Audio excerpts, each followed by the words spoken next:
Benvenuto a Riccardo Battocchio, nuovo vescovo di Vittorio Veneto, padre e fratello, lo attendiamo proprio così. Titola così la sua prima pagina il giornale diocesano per l'ordinazione episcopale di Monsignor Riccardo Battocchio, nuovo vescovo di Vittorio Veneto.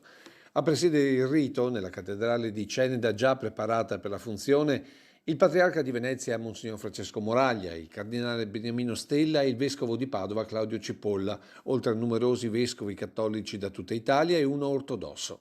Tra i momenti solenni quello della lettura della bolla di investitura. La bolla papale che è firmata da Papa Francesco, poi ci sarà il momento in cui egli verrà affidato all'intercessione dei santi, si sdraierà per terra, è un momento molto forte, molto significativo questo, che esprime l'affidamento totale di Monsignor Battocchio alla preghiera e all'intercessione dei santi.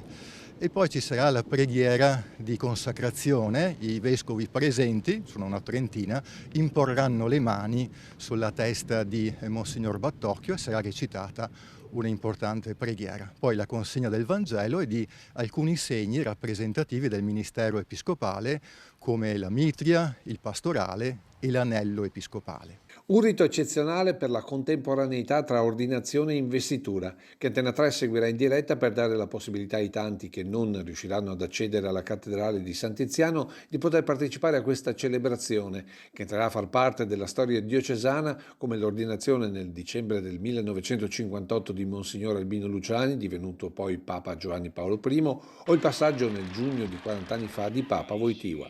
È un grande evento per la nostra diocesi senz'altro. Siamo stati orfani del vescovo da alcuni mesi quando Monsignor Pizziolo ha deciso al termine dei 75 anni di andare in Brasile e siamo stati orfani anche del pontefice, adesso è arrivato Papa Leone, ma con la venuta del nuovo vescovo ci sentiamo più sicuri con anche il nostro pastore che ci accompagna.